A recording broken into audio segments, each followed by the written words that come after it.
she's blown up.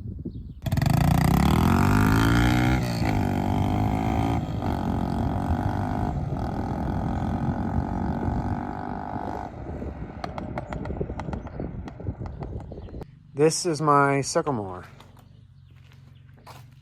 It's an old Jerry self-propelled walk behind Sycamore. This is a Briggs & Stratton 7.25 horsepower overhead valve power washer engine. I don't use this Sycamore for much, but that sure is a nice engine. It starts first pull and runs like a charm. This mini bike, on the other hand, is blown up. Yep, I blew my mini bike up. I'll show you a video of how it was running right before it blew up, and I might have a video of when it blew up. So I want to take this engine off. I want to tear it down, look inside, look what went wrong with it. And since I don't feel like spending money on it, I'm going to put this engine on there. That's the plan anyway. Without further ado, guys, let's get right into it.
Here's the engines sitting next to each other. This one obviously doesn't have a carburetor or airbox on it. There's no intake on that one, but that's the size comparison. I'm hoping this will fit right into the frame yet. Yeah, really easy to take both these off. Didn't amount to hardly any time. You can see how I use this engine though. Look at the gas tank.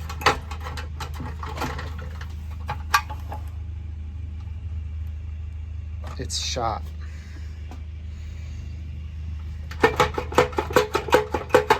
This is the airbox of the Briggs & Stratton. Really dirty. I'm gonna throw some cheap brake clean at it. See how well I can get it cleaned up. Okay, it looks better, but I ran out of brake clean, so I couldn't get it perfect. This side's really dirty yet, but this is the side that matters most.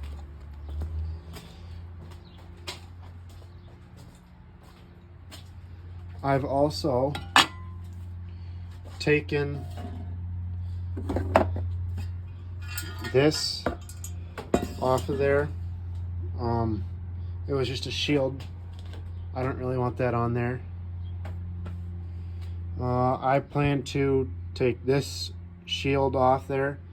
That's just going to get in the way of this engine getting good air to cool, because it's going to be on my mini bike and I ride that pretty hard, obviously, because I blew this one up.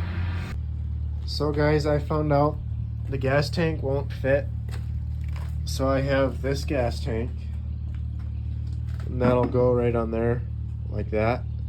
I think that'll work pretty good. And since we don't need the original gas tank, we also don't need that throttle plate and governor anymore.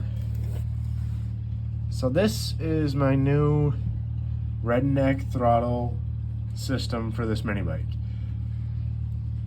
Now, many of you might have already saw the flaw in this plan, and that's this spring, which is bolted to the exhaust. Yeah, it's for the throttle return. I'm twisting it up here, and it all works.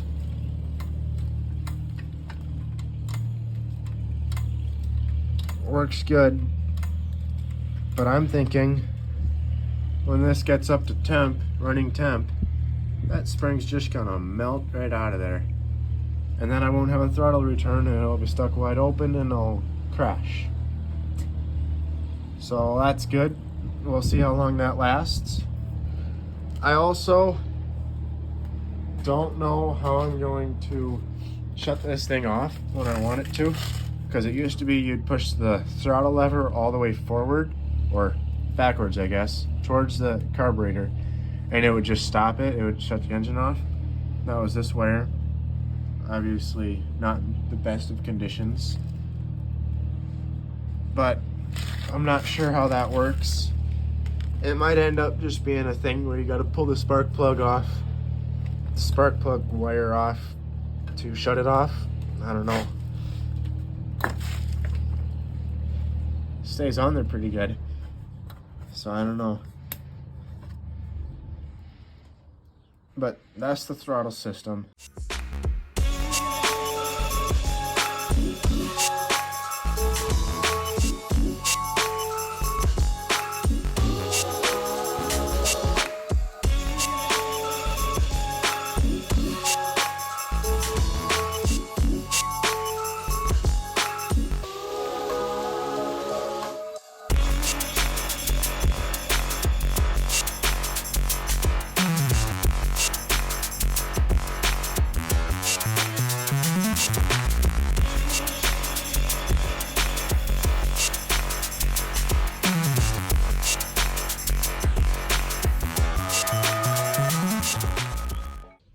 All right, guys, with all my tools still left on the floor, I made quite a big mess of this project, but I'm going to leave them out because I don't feel like picking them up, and who knows what's going to go wrong on the first test drive.